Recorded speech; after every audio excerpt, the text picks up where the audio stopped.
Hi, I'm Carl J Nunley, host of Stop Being a Middle Finger, and in this episode I talk to Pripo about what enhances a couple connection. Hope you enjoy.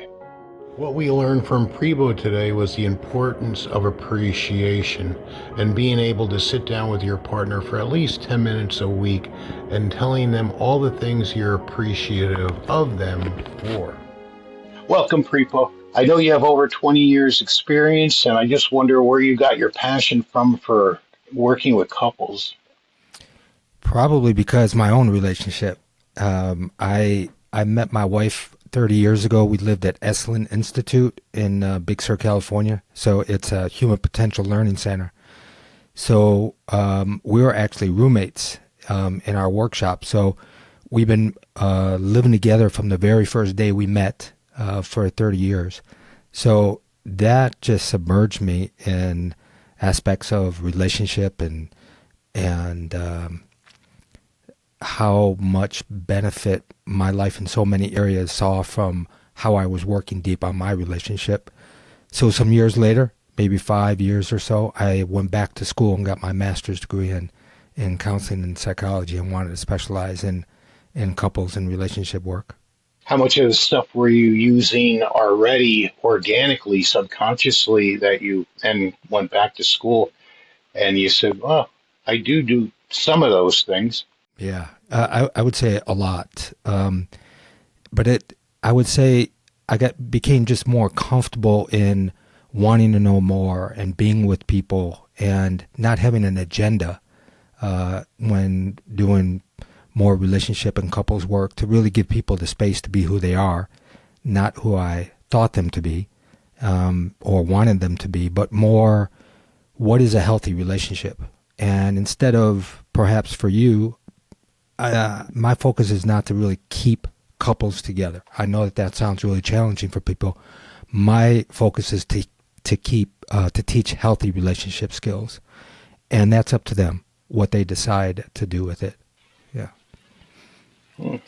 I know in our brief discussion yesterday, you mentioned something about appreciation. That seems so important to you. Do you want to speak more about that?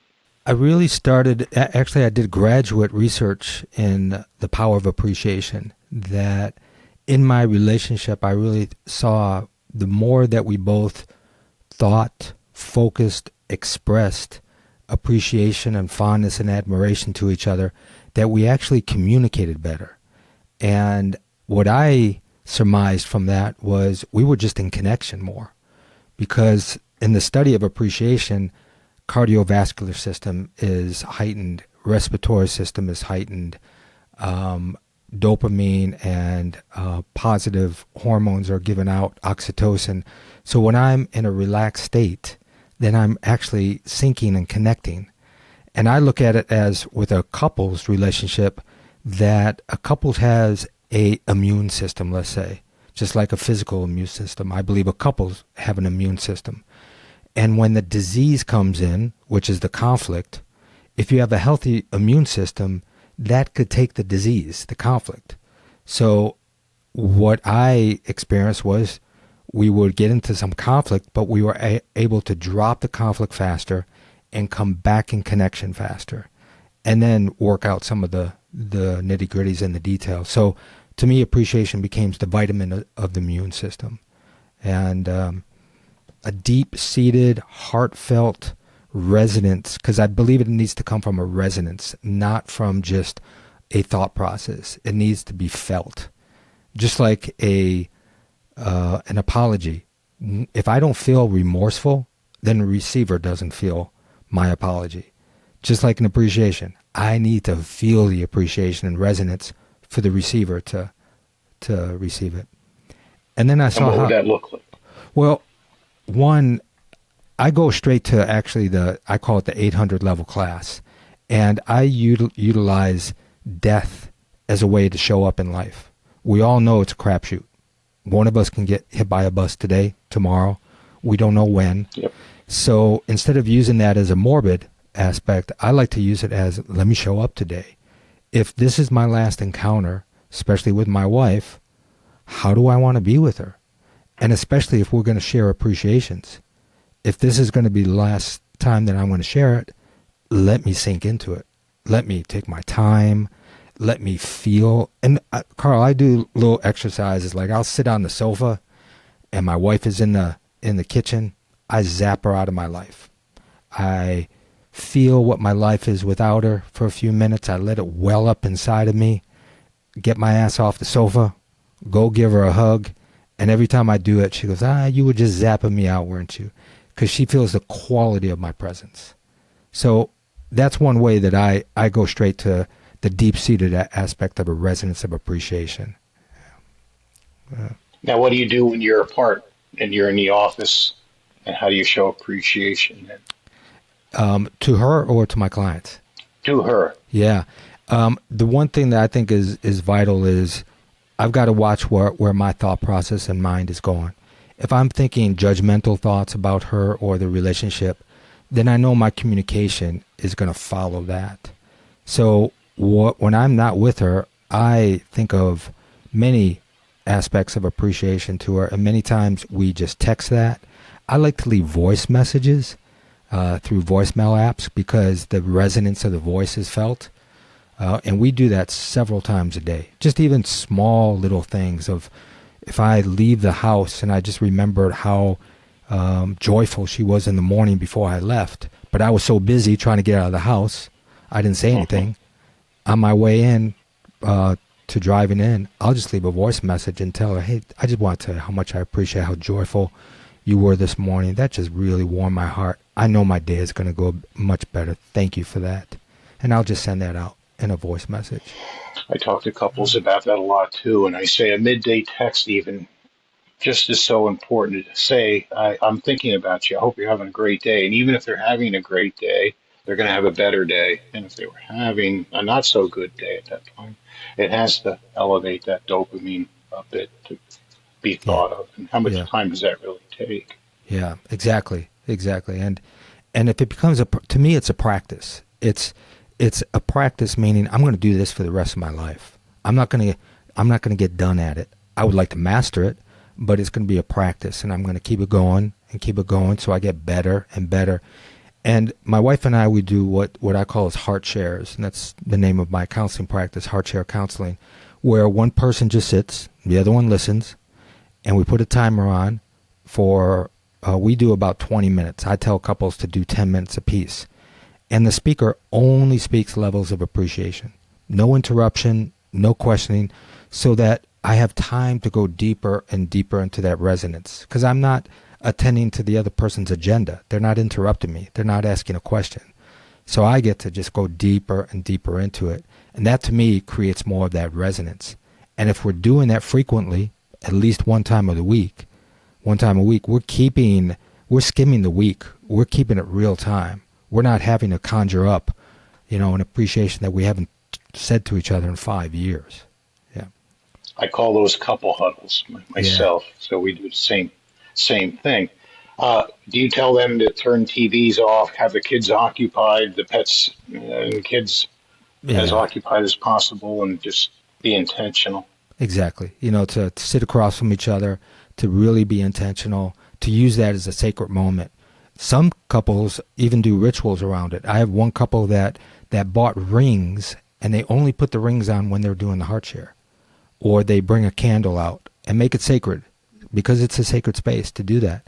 And it's a feel-good exercise. Instead of us giving people, exercises to do at home, that's challenging and can be difficult. This is a really feel-good exercise. And I have many couples that they do it, but they don't keep it up. They don't keep it up as a practice. They let a couple weeks go by. They don't do it. A conflict comes in, and then they don't know how to switch the switch back to the lens of, all right, what do we have that is important? What do we have that's grateful, that we can appreciate, even though we're going through this challenging issue? And I say to them, you don't have, when they do come back, we didn't do the couple huddle. I say, you didn't have 10 minutes. You couldn't cultivate 10 minutes out of your day to just sit on the sofa on a Saturday afternoon and just Yeah. wallow in appreciation for one another. Even if they're just touching each other, there's the dopamine rush from that, looking at each other's eyes. It's just so important to have that time to reconnect. Exactly. Yeah.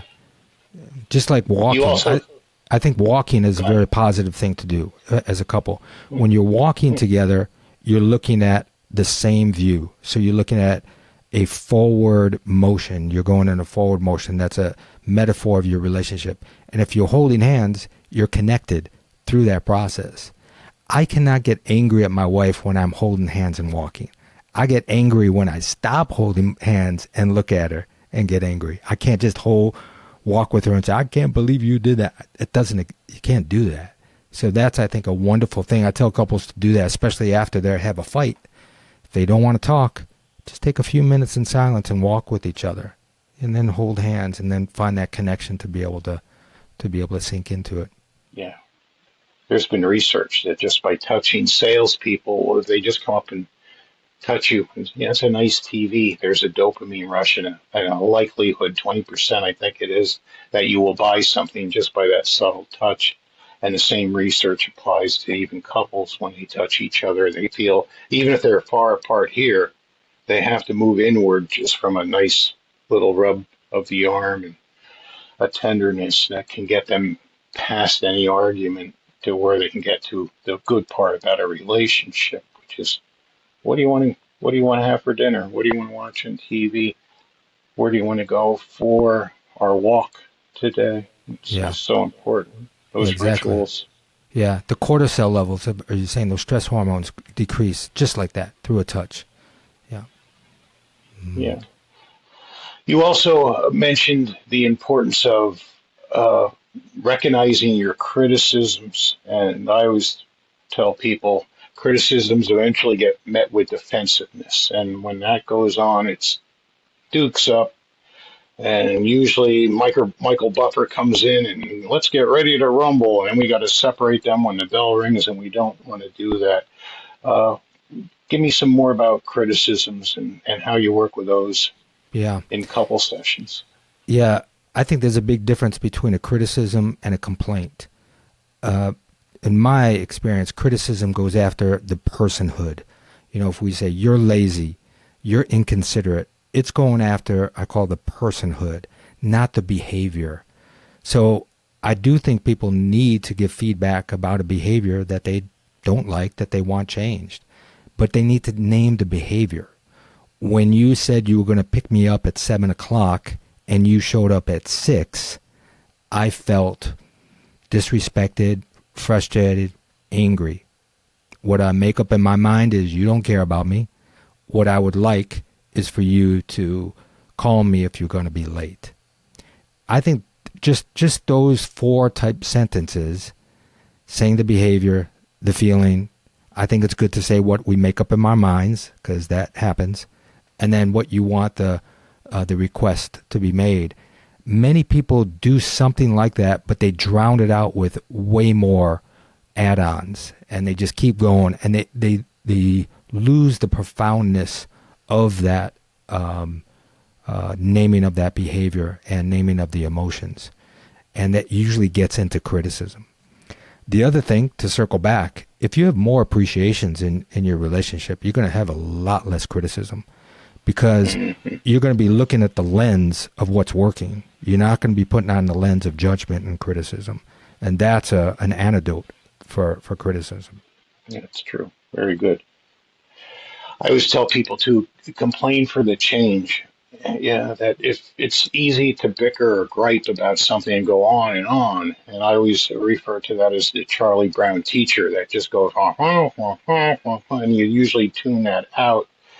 And at least, I guess, I'll wind up doing the dishes again tonight, or it's going to be beautiful this weekend. We're probably going to stay inside, or you're going to go out and spend all day with your friends. Those are just criticisms.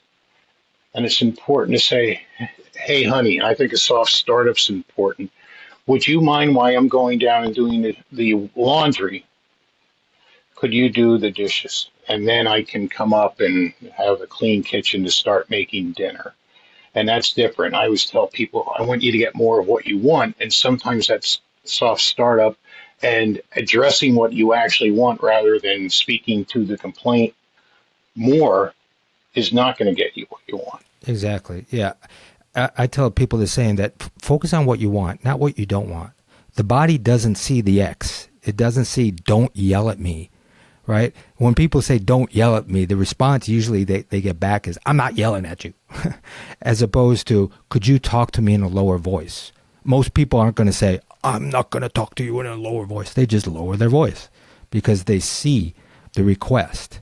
So yeah, I totally agree, Carl. I think that making the request of what you want instead of what you don't want, and also then that is looking at the lens of change instead of looking at the past and the regrets, and it just reinforces what people don't want. Yep. And criticism eventually meets up with defensiveness. Yeah. And then it's game on, right? And well, I didn't say anything last week when you told me to do this or that. And then I say those are just logs in a fire. And then we get lost into a 40-minute conversation, and it gets contentious. And then eventually, maybe days later, unfortunately, it's what started this? And you don't even remember that it was just something very benign because criticisms and defensiveness just continually go on and on. Yeah. And on. Yeah. I think it's very difficult for people to have a stronger ego structure to not just defend their experience. If somebody tells me, if my wife tells me something about my behavior, I've got to be curious and interested in her world instead of defending mine. Because if she's acknowledged and validated for her experience, doesn't mean that I'm agreeing with her. I'm just validating. Right. You're sad. Yep. You're sad. You're an expert of your experience. You say the sky's green. I'll ask you what shade of green is it. Not argue that there's no green sky. And so I think people err on the aspect of trying to set things right and wrong, facts instead of experiences. What are you emotionally experiencing? Tell me more about that. I want to be interested and curious. And the defensiveness is, as John Gottman said, it's one of the four horsemen of the apocalypse. It's one of the aspects of negative relationship that will decrease your chances of having a successful relationship. Yep, I think by 82%, if you have those four components going on. Yeah. And if you're mad at me, tell me. And wow, I didn't know that. And I can either apologize, or I can give a backstory, not as an excuse, but I can say, well, here's why I wasn't able to accomplish that. We can respectfully listen rather than I never say anything when you don't do that stuff. But there is, tell me, so you're really mad that I didn't do that. Let me go do that. Yeah. And I think one reason why that's difficult for most people is most people have a hard time witnessing, especially their partner's disappointment or their anger. And so there's an enmeshment that goes on, and they don't learn to self-soothe in front of their partner. They're trying to change their partner's demeanor or their feelings so actually they'll feel better, right? If my wife gets jacked, it doesn't do me any good to get jacked with her. I need to bypass her and self-soothe myself so I can watch her intensity and just acknowledge it. So self-soothing is a huge component of, I think, successful relationships, and that's not an easy endeavor at all. What do you recommend for self-soothing? Yeah, well, I think that's a practice. So pausing, that's a big one. Pausing and breathing. Sometimes, as you're saying, putting a hand on myself brings down cortisol levels. So just like what I did, put my hand on my heart, I could put my hand on my stomach just to breathe. Automatically, I start to feel that I'm getting more relaxed when I'm doing that. Again, when there's more appreciation in the relationship, there's a quick reminder that, wait a second, that's not most of our relationship, what's happening right here.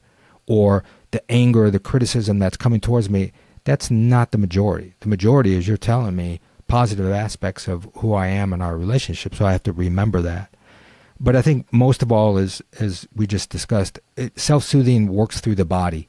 Instead of getting through the mind, we need to bring the body, and the emotions are in the body. They're not floating out here. So we actually need to bring the intensity of whatever the body is feeling. Breathing, so that we're not doing shortness of breath. Shortness of breath causes interruption, causes escalation. Interruption is, I can't have escalation if there's no interruption. So I have to watch that.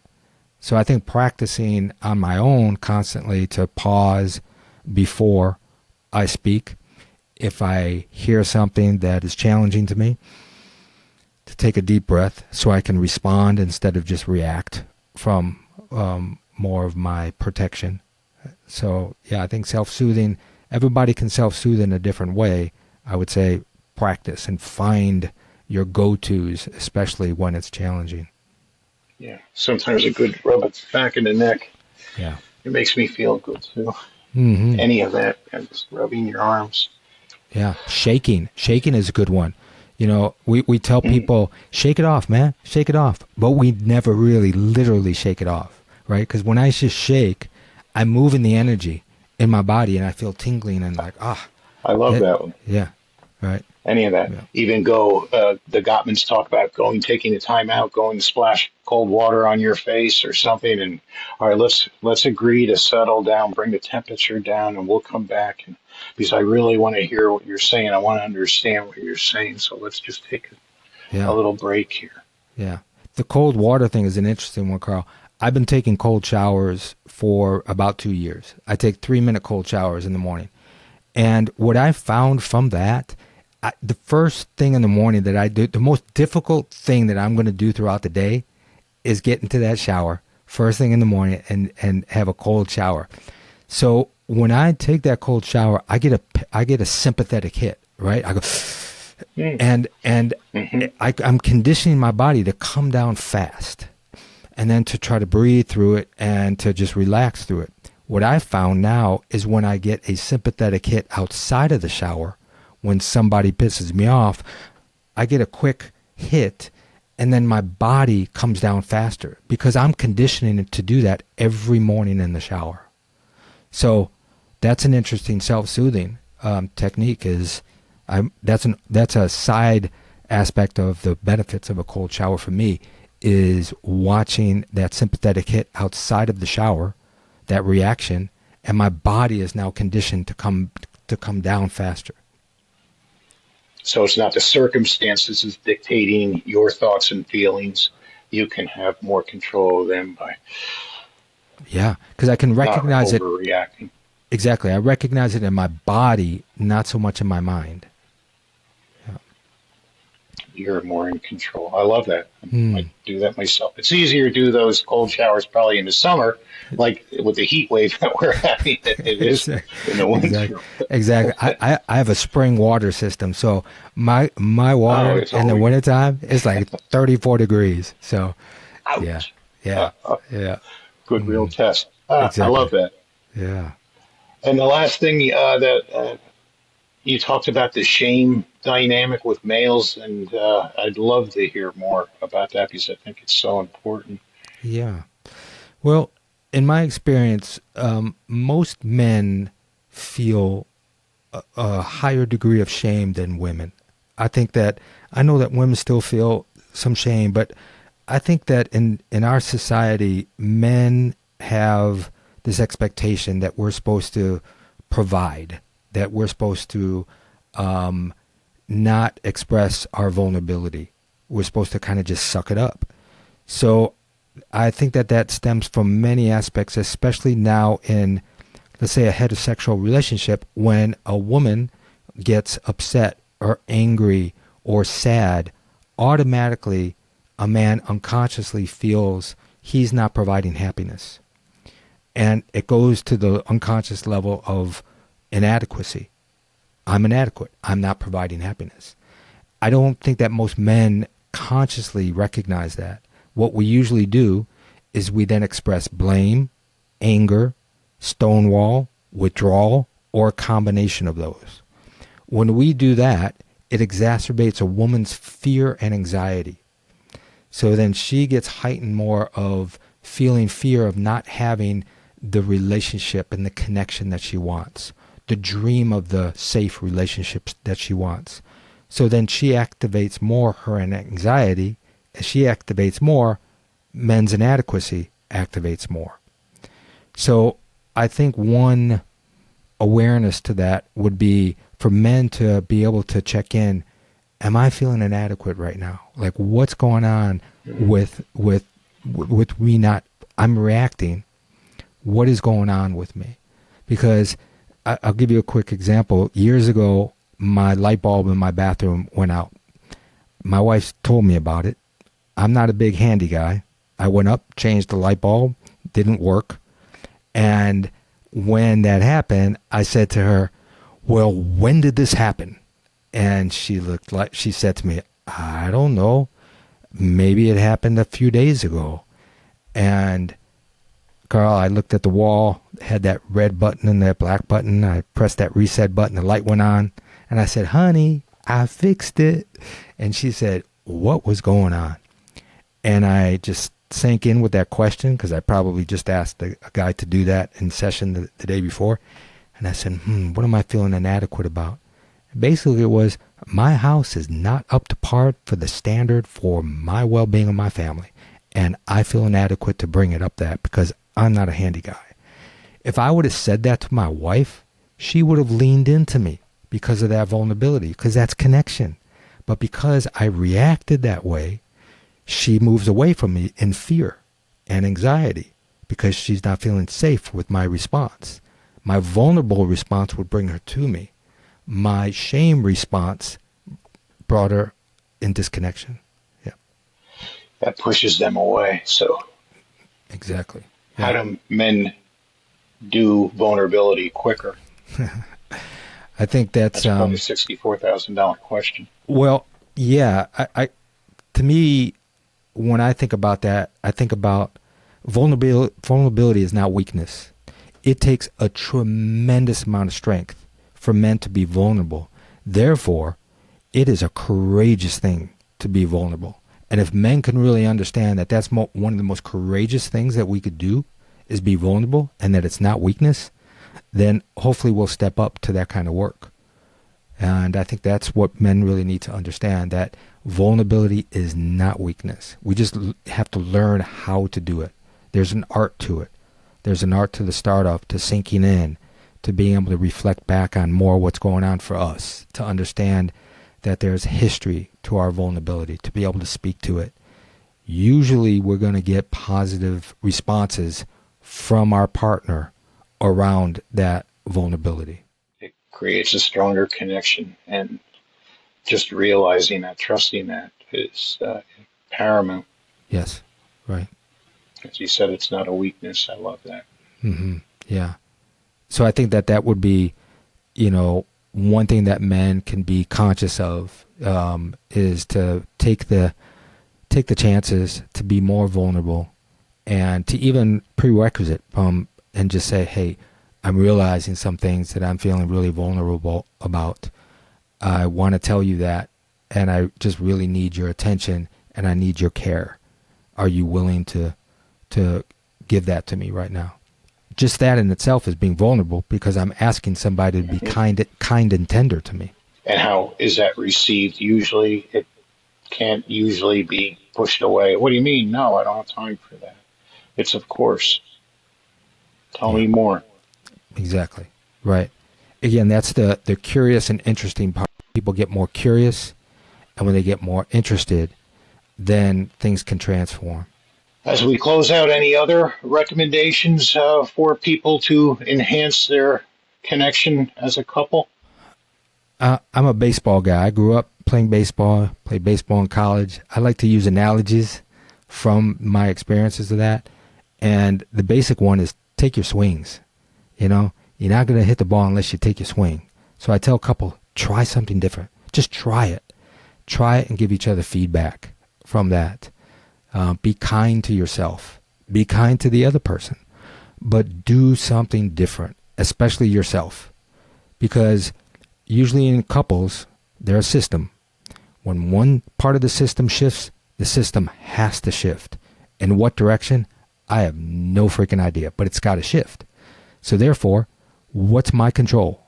My control is my part of the dance. So I need to focus on me doing something different, not looking for my partner to do something different, and not getting upset when they're not doing something different. How do I want to respond when they're not doing something different? Ownership. So I think ownership is so important, and to keep experimenting with doing something different, and then give each other feedback when it works, when it doesn't work, without complaints, with more suggestions of what you want.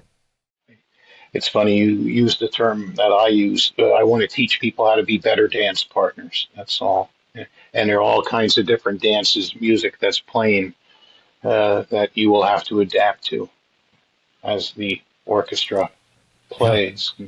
And that's a pretty healthy relationship when you can adapt to whatever's going on at that time. Yeah. And if couples can create their own dance, then that's beautiful, because then they can plug in any content.